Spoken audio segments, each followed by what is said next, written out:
Hello and welcome to the Calmcast, a time to feel calm and think clearly.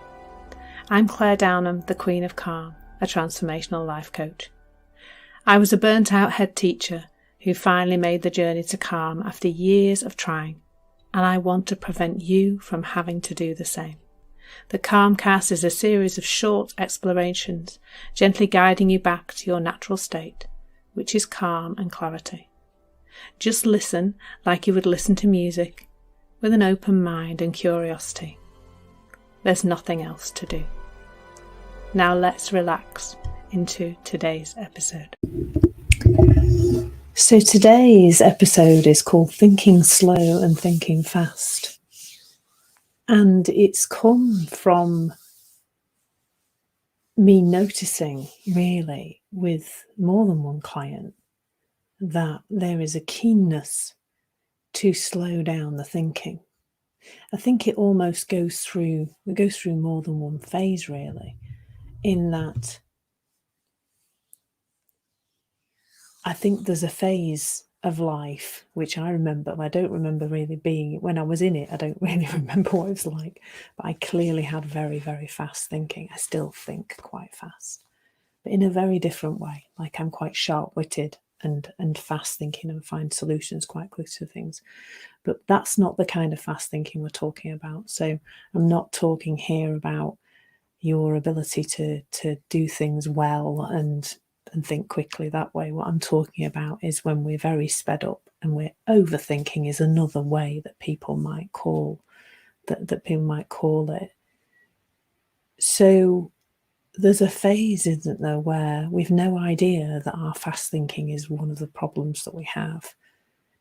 Because I think when we're fully in the outside in idea about how life works, the outside in paradigm, we believe the world works outside in, it looks like the agitated, stressy, horrible feelings in our body are coming from the outside world. And if the outside world just stopped being so ridiculous and the other people in it stopped being so ridiculous, we would be okay.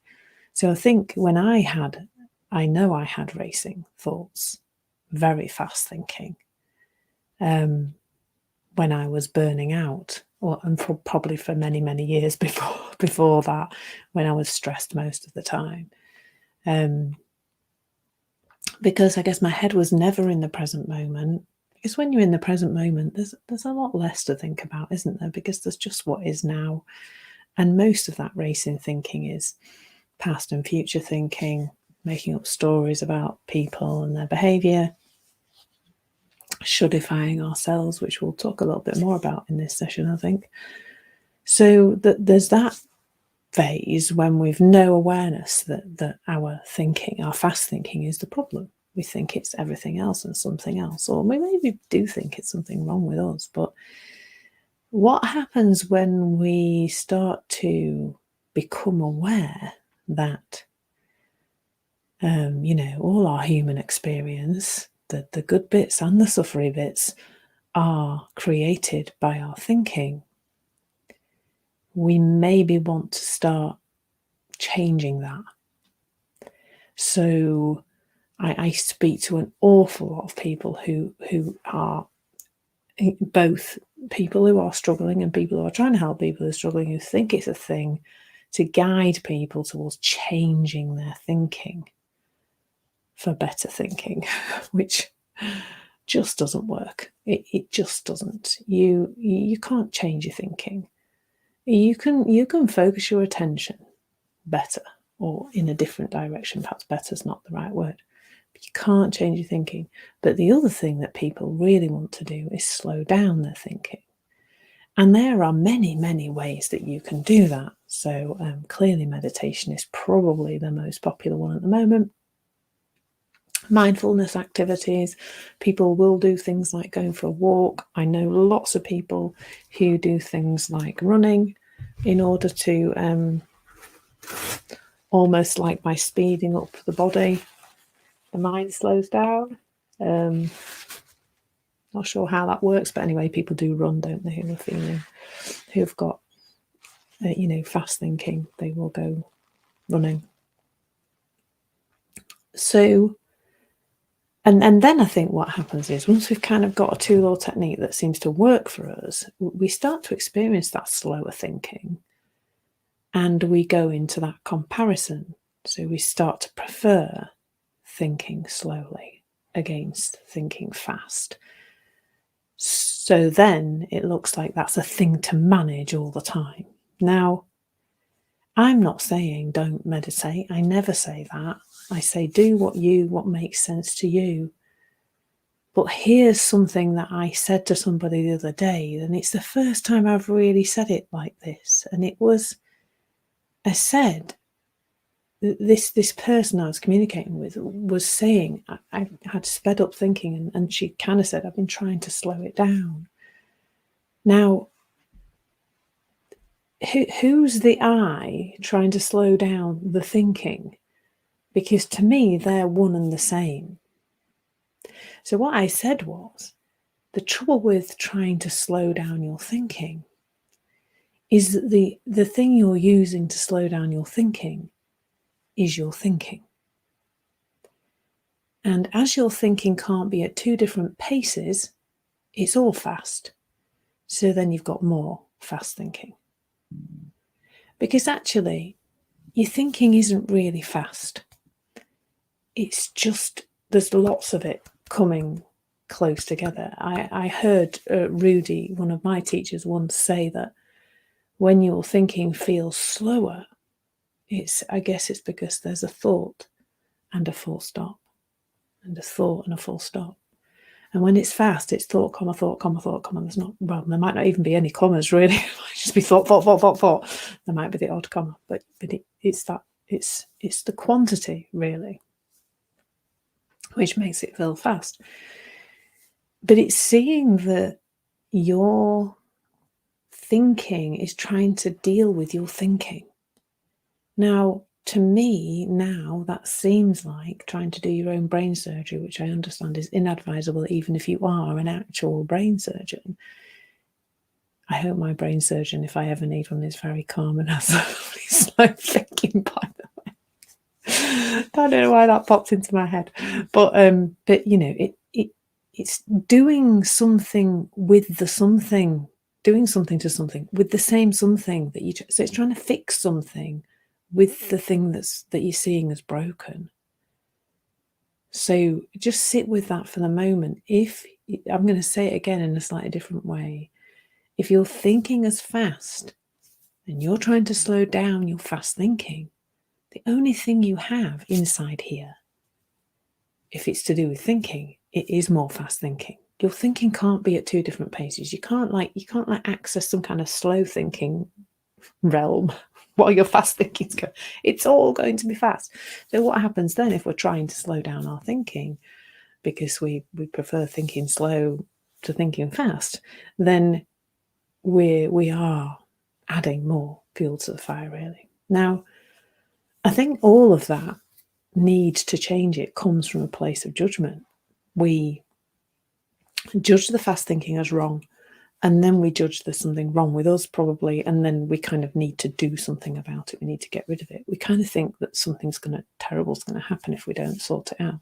We're trying to sort it out with the same things that's causing it, so it doesn't really work. There's a real difference between coming at something from kind of awareness plus judgment and coming at something just from awareness. So judgment will say that's wrong, it's not okay, it shouldn't be like that, I've got to do something about it. Even just saying that, you can hear there's more and more thinking going into the mix. Now awareness says, I seem to have a lot of thinking at the moment. I seem to have some fast thinking at the moment. I seem to have sped up thinking at the moment. And then there's nothing to do. Because once we are aware, we're in a different place. There's I feel often like a little step backwards where we were in the thinking, trying to sort the thinking out with our thinking, and then there's, like when I do that now, there's nothing there. It's just a little disconcerting when I'm in the middle of a live. Just go, oh, there's nothing there. But there is something there. Something will come from that space. It always does. As you may have noticed, because I can prattle on for a while, can't I? With nothing in my head. But as soon as we do that, even if our thinking's very sped up, it's the awareness that you then become. You already are the awareness, but you then see that you are that awareness. You're not your thinking anyway. That's doing its old blah, blah, blah thing that it always does. Blah, blah, blah, blah. Sound like, is that a character from the Addams Family? I don't know what I'm on this morning. Probably need some more sleep. But it's seeing that you're not your thinking. As soon as you step into that place of non-judgmental awareness, it is okay for you to have sped up thinking. Welcome to the human race. Sometimes we all have racing thinking in the human race. It's normal. It's natural. Doesn't mean there's anything wrong with you. And something magical happens once you step into that space of awareness. Sometimes it just takes a breath and your feet on the floor to be in that space of awareness. And once you're in that space of awareness, the system naturally begins to reset. You might need to be patient. Like, don't rush trying to slow down your fast thinking. Again, that need for it to be different now is fast and revved up. The observation of it, the noticing of it isn't. And I love what Eckhart Tolle says about anything like this. He talks about being in the present moment and noticing when you're not. I guarantee that if you've got sped up thinking, fast thinking, as opposed to thinking slowly, you are definitely not in the present moment. Guaranteed. So noticing that and going, oh, that's what's happening now. It allows you to naturally fall back into the present moment because you've got this amazing system that's always ready to reset you. It's a psychological immune system. It's quite amazing. So that's just something to be aware of. Slowing down your thinking doesn't actually slow it down. Take care. Lots of love. Thank you so much for listening. There's nothing to do now but bring some awareness to how this is working out in your life. Listen regularly to experience longer and longer periods of calm. This has been the Calmcast with Claire Downham, Queen of Calm. Take care and keep listening.